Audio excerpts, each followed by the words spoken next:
Exodus 14, and I'm going to start at, let me just start at verse 1. And it's a long narrative, Old Testament narrative. So I hope you've read the Bible today. If you haven't, if you haven't read the Bible today, I'm going to give you opportunity to read it and to read it along with me as I read our text for this evening Bible study. Comes from Exodus chapter 14, beginning at verse 1. And it says, And the Lord spake unto Moses, saying, Speak unto the children of Israel that they turn and encamp before Phahaharath, between Migdol and the sea, over against Baal-zephon, before it shall ye camp by the sea. For Pharaoh will say, the children of Israel, they are entangled in the land. The wilderness have shut them in. I am in Exodus chapter 14, for those that want to read along with me.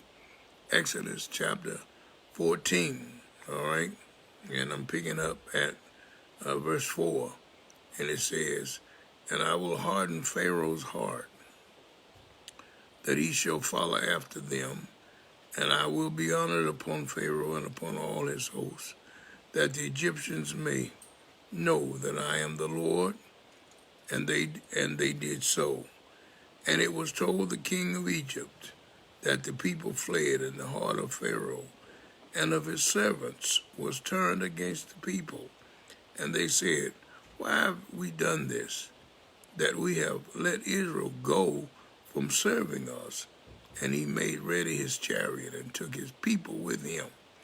And he took 600 chosen chariots, and all the chariots of Egypt, and the captains over every one of them. And the Lord hardened the heart of Pharaoh, king of Egypt, and he pursued after the children of Israel, and the children of Israel went out with a high hand, but the Egyptians pursued after them, all the horses and the chariots of Pharaoh, and his horsemen and his army, and overtook them encamping by the sea, beside Phahaharath, before Baal-zephon.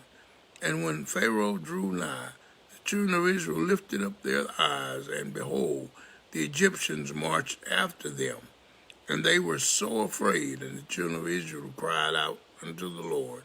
And they said unto Moses, Because there were no graves in Egypt, hast thou taken us away to die in the wilderness?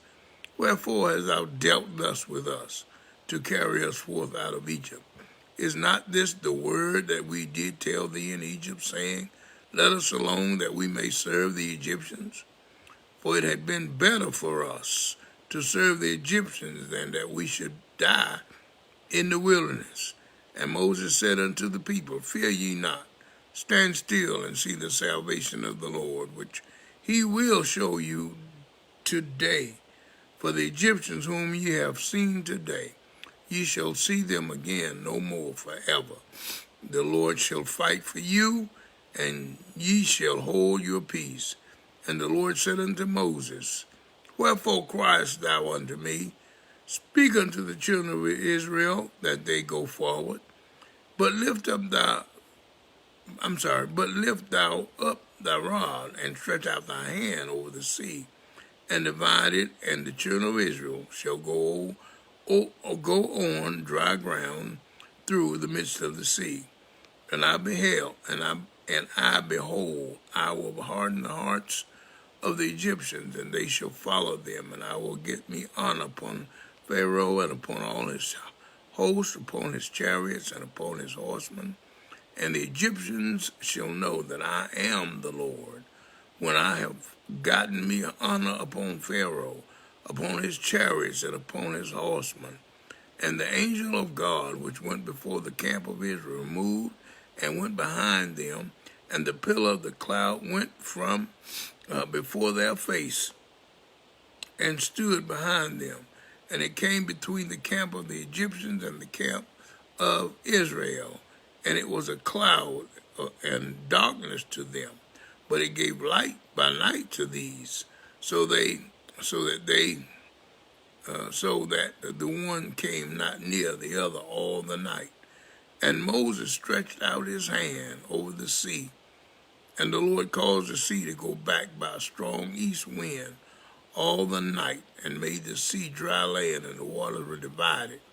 And the children of Israel went into the midst of the sea upon the dry ground, and the waters were a wall unto them on their right hand and on their left. And the Egyptians pursued and went in after them to the midst of the sea, even all Pharaoh's horses, his chariots, and his horsemen. And it came to pass that in the morning watch the Lord looked unto the host of the Egyptians through the pillar of fire and in the cloud, and troubled the host of the Egyptians, and took off their chariot wheels, that they drave them heavily, so that the Egyptians said, Let us flee from the face of Israel, for the Lord fighteth for them against the Egyptians. And the Lord said unto Moses, Stretch out thine hand over the sea, that the waters may come again upon the Egyptians, upon their chariots, and upon their horsemen. And Moses stretched forth his hand over the sea, and the sea returned to his strength. When the morning appeared, and the Egyptians fled against it, and the Lord overthrew the Egyptians in the midst of the sea, and the waters returned and covered the chariots and the horsemen, and all the host of Pharaoh that came into the sea after them. There remained not so much as one of them, but the children of Israel walked upon dry land, in the midst of the sea, and the waters were a wall unto them on their right hand and on their left. Thus saith the Lord, save Israel. Thus the Lord saved Israel that day out of the hand of the Egyptians, and Israel saw the Egyptians dead upon the seashore, and Israel saw that great work which the Lord did upon the Egyptians. Amen. I know that was a long chapter to read, but I wanted to read it so that you could get the context of all that I'd be talking about this evening and how it could apply to you. This is a great Old Testament narrative, but it has great meaning, great revelation, okay? Great revelation about the God we serve and about the things he will do for his children, all right, when we're in certain situations. And I hope that you heard that word this evening as I read it to you. I want to talk to you for a few moments this evening from the thought, when the way out is the way through. When the way out is the way through. As I thought about the precarious plight and seemingly inescapable situation of Israel, God's chosen people, I could not help but to compare it to my own life's plight and situation. Would you pray for me this evening? I would appreciate it very much. I really would, okay? Because many times in my life, I have found myself in situations where I didn't know how I was going to get out. There have been even times when I didn't know how I was going to make ends meet, many times. All right, didn't know about the next meal, where it was coming from. But I can tell you from my own personal experience that God is faithful. God is faithful and will not put more on you than you are able to bear or to deal with. So my declaration to you from this text this evening is, if you feel boxed in or in a place that you don't think you can go on, you know, you're so challenged with issues that you feel that, you know, you're at the wit's end, okay?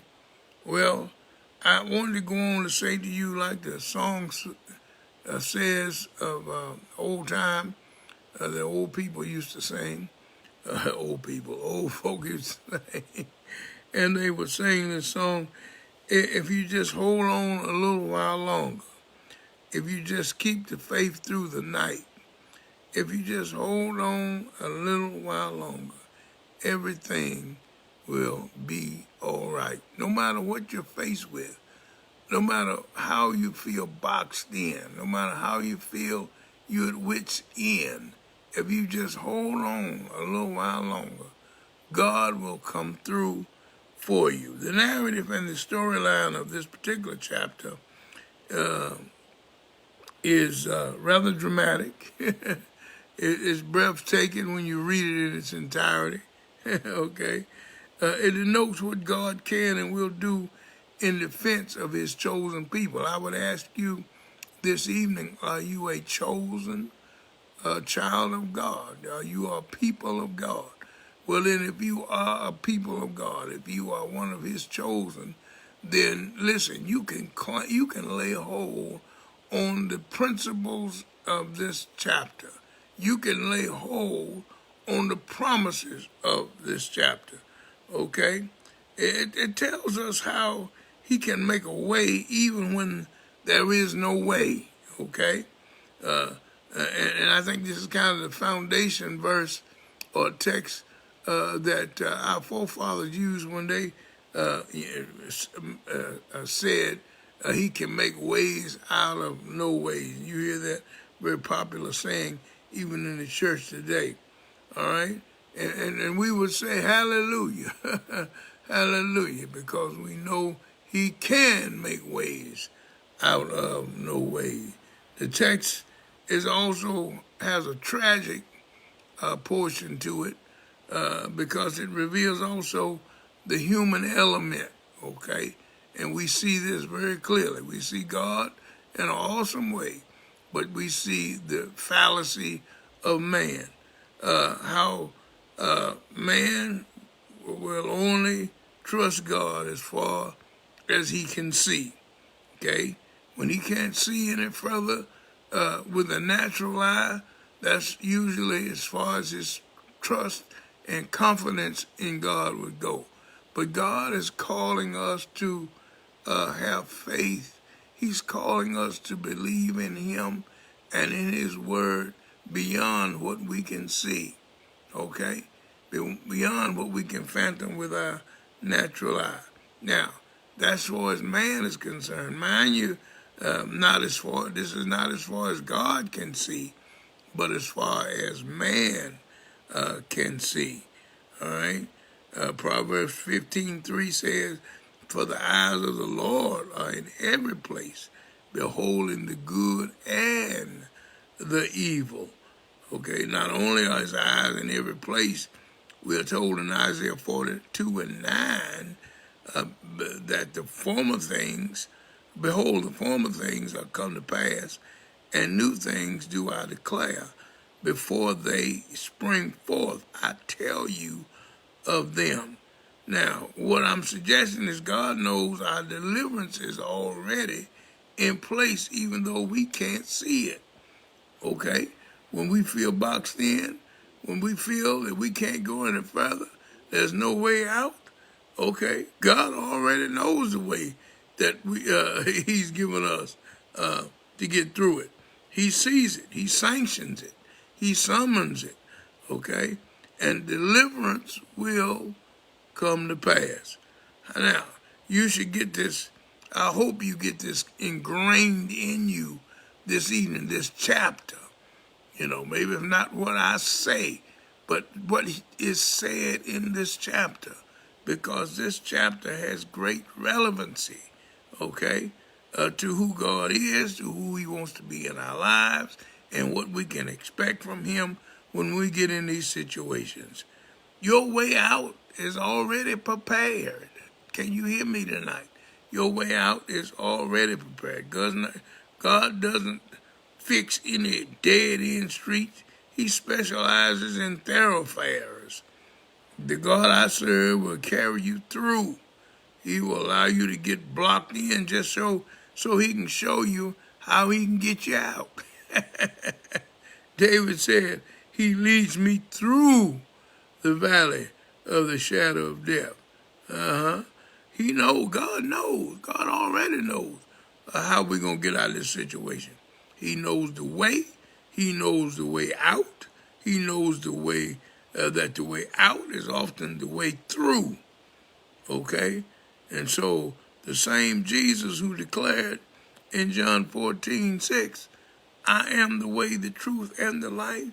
No man comes unto the Father by me, is the same Jesus right here that is represented by God at the Red Sea as God gave them deliverance. The way knows the way. Did you hear what I said? The way knows the way. He knows the weight we are under. He knows the way we must take. He knows the wherewithal to bring us through.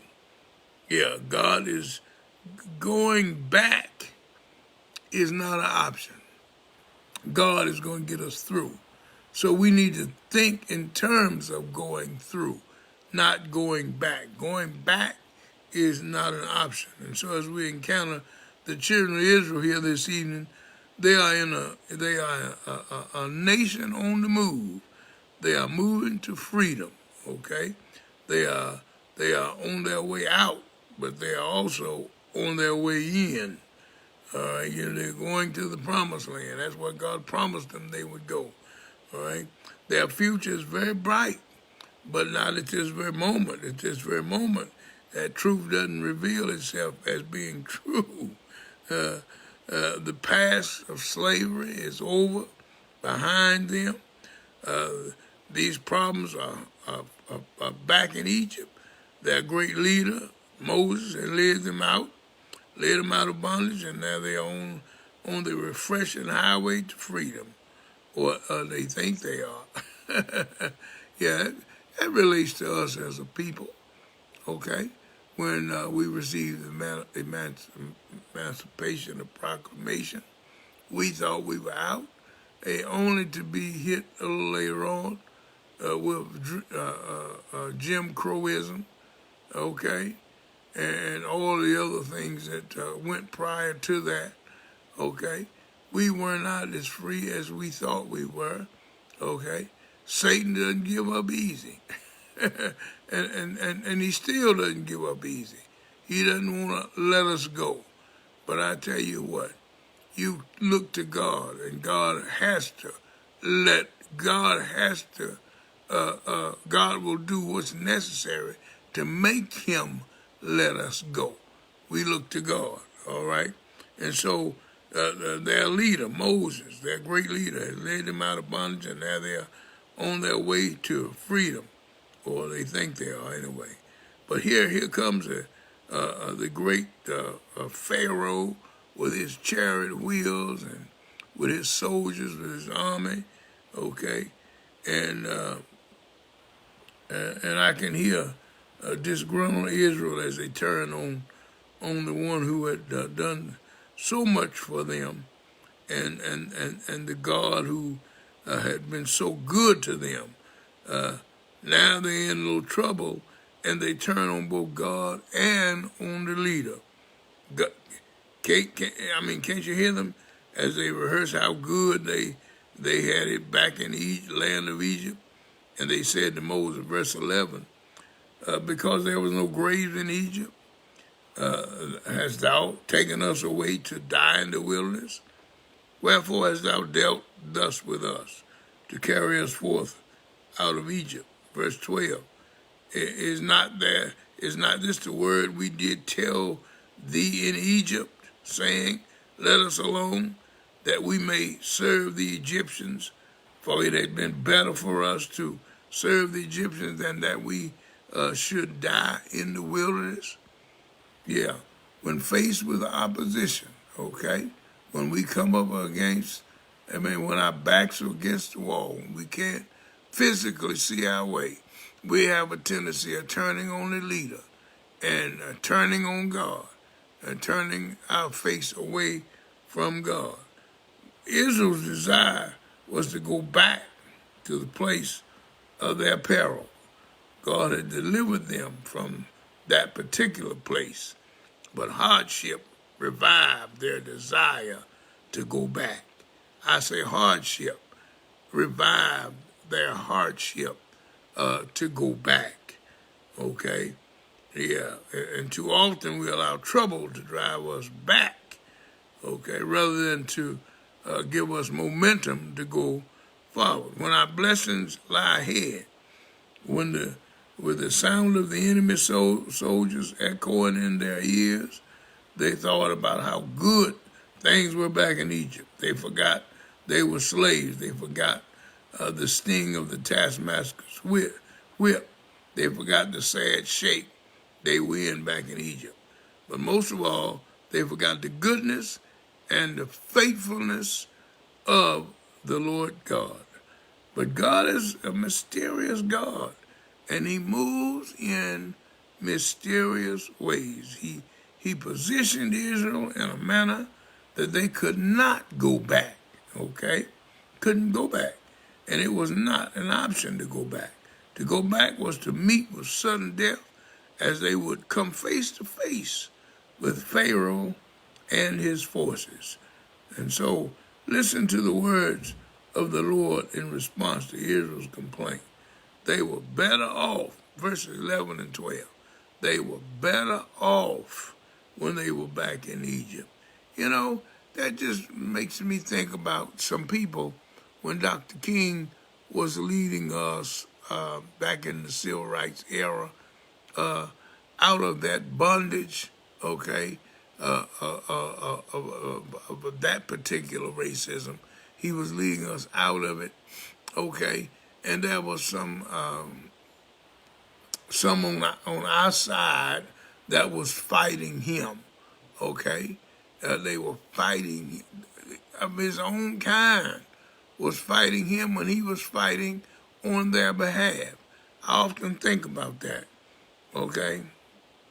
But they said it's better to go back to Egypt.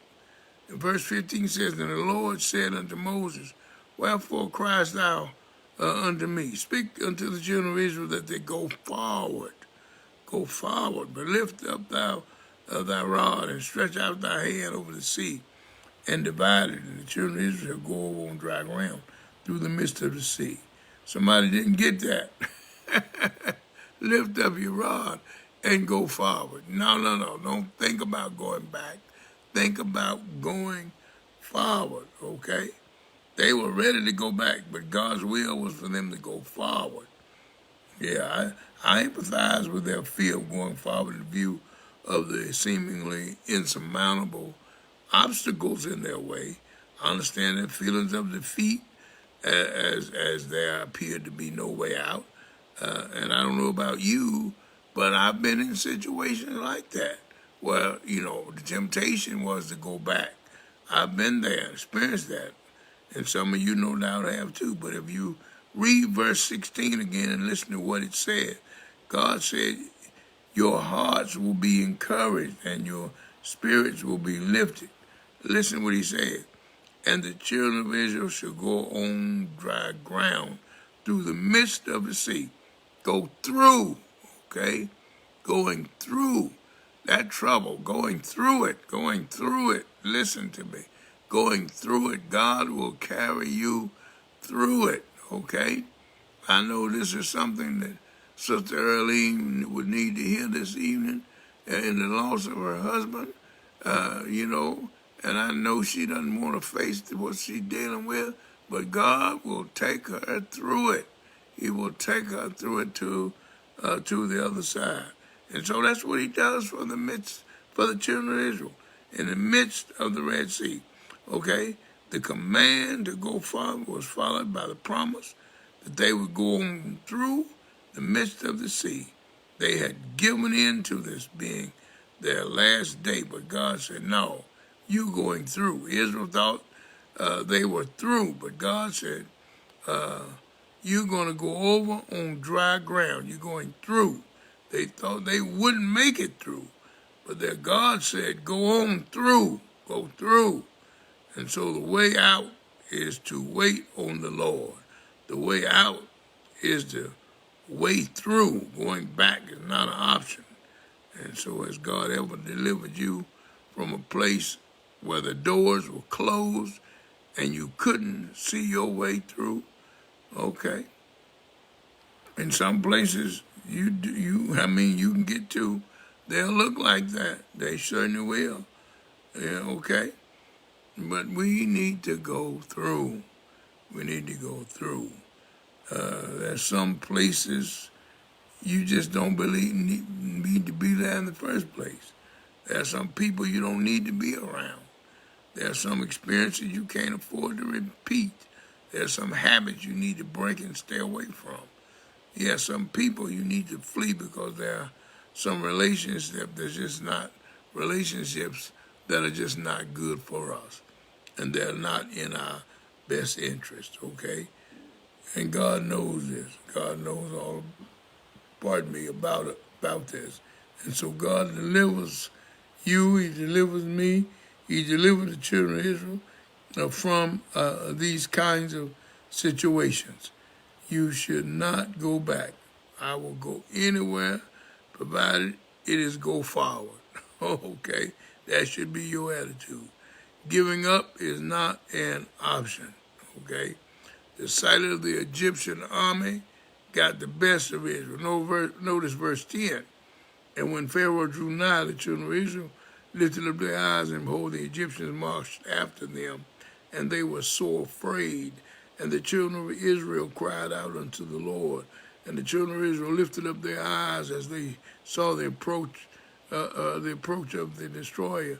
They were taken by the temptation to give up. They cried out to their deliverer. Follow the Lord's way with peace, and you'll see what happens. It is not God's will for you to give up. Whatever blockade you are facing or whatever trouble you're in, don't give up. Don't give up. Why give up when your blessing is on the way? It's on the way. Just hold on a little while longer. Okay? Just another step. One more step, you'll be through. One more step, you'll find your way through. I remember another old song a song the old folk used to sing back in the day. Step by step, we'll make this journey. Even though our way seems hard, step by step, we'll make this journey. But we must put our trust in the Lord. You can't go back and you can't give up. And so the only option is giving over to God, okay, so that God can take us through. God took them all the way to the other side. He'll take us to the other side. He took them all the way. They were hemmed in, no way to go, couldn't go back, couldn't go forward, couldn't go to the east, couldn't go to the west. Verse 2 and 3 give some detail about how they were shut in, how Israel was shut in, okay? But the thing about it is they were not shut out, okay? Moses said unto them in verse 13, fear ye not, stand still, see the salvation of the Lord, which he will show you today. For the Egyptians whom ye have seen today, you shall see them again no more forever. What do you do when you are hemmed in, nowhere to go? What do you cling to when all hope seems to have died? The answer to these questions are found in these refreshing words right here. Look unto me and be saved. All is well with God. God protects. All is safe when God proceeds. All is sure when God promises. Stand still and see my salvation. Stand still, okay? God don't even want you to participate in the deliverance, okay? He in essence says, I don't require your help. I don't need your help, okay? Just stand still and see what I can do. Stand still and watch me show up and watch me show out. The dynamics of the victory. When he shows up, he does show out. That's that's the dynamics of the victory he brings. Okay, when we trust in him and wait on him to take us through. I think it was God making a way out of no way so that we can tell somebody, God will. Won't he do it? He'll make a way out of no way. L.B. Myers wrote in some of his writings, so in life we are permitted to see the dreaded temptations and evils of earlier days, suddenly deprived of all power to hurt us. The Egyptians are dead upon the shore, and we see the great work of the Lord. Let us take comfort in this, in the pressure of the trial. You are suffering keenly, yet remember there are no trial that God can't deliver us through. Nothing can enter your life of which God is not cognizant and able to take you through. No pressure, no trial, no temptation, nothing that God can't see you through. I know that at the Red Sea, God made a way out of no way. He did it for Israel. He's done it for me, and he'll do it for you. Yes, he will. Don't you dare give up on the Lord. As a song says, when you're at your Red Seas, where can I go? Where could I go? Seeking a refuge for my soul. I needed a friend to save me at the end. Where could I go but to the Lord? They walked into the water, and the Lord walked with them. He walked before him. Won't he walk with you? Won't he walk before you? When you come to your Red Sea, place your life in God's hand. Walk on through the storm. Walk on through the night. Yes, in spite of all, you can do it. Don't go back. Don't try to go around it. Listen. They couldn't go back. They couldn't go around it. They had to go through. And that's what God is trying to tell us this evening. Just to go forward. Then trust in the Lord with a faith supreme. Yes, trust him with all your heart. Lean not to your own understanding, but in all thy ways acknowledge him. He'll direct your paths, okay? He'll still the storm. He'll still the wind. He'll part the waves, okay? Just go on. Just keep going on. Have the going forward spirit. Jesus went through, all the way through, put his trust in his Father, and tells us, and Philippians 2 tells us, let this mind be in you that was also in Christ Jesus. Didn't he tell us that? Yes, Jesus went all the way through. Yes, it's on Friday. He was hanging on a cross. Yes, on a skull-shaped hill, hanging out up there on the cross. And it looked like it was all over. This was the dark side, all right? And I know that we come to these points, but Jesus reminds us, I was at that point on Friday, but listen, it's early Sunday morning. God took me through. I went all the way through. On the other side, I got up and said, I got all power of heaven and earth in my hand. Yes, on the other side of the grave, Jesus got up. And he's living today. No matter what men may say, I see his hand of mercy, I hear his voice of cheer. And just the time I need him, he's always near. Why? Because every dark Friday brings a early Sunday morning, and we will be victorious. He will see us through. Anybody needs salvation tonight? He'll see. I don't care how bad things are. I don't care what you've been doing.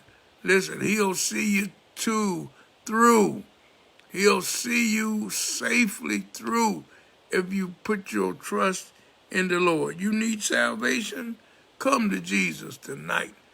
Just come on. Whatever you have, just bring it all. He'll take care of that. You just come to him. He said, just come. All right? If you need salvation tonight, if you need fellowship with a church family, you don't have a church family, you'd like to have a church family, New Sardis would love to have you as part of their church family, okay? But more importantly, you need to get salvation because you never know when the Lord is going to call you into eternity. The day you hear my voice, heart not your heart. Today is your day of salvation. We invite you to come to the New Sardis Church. We invite you to join Jesus, and then we invite you to join the New Sardis Church.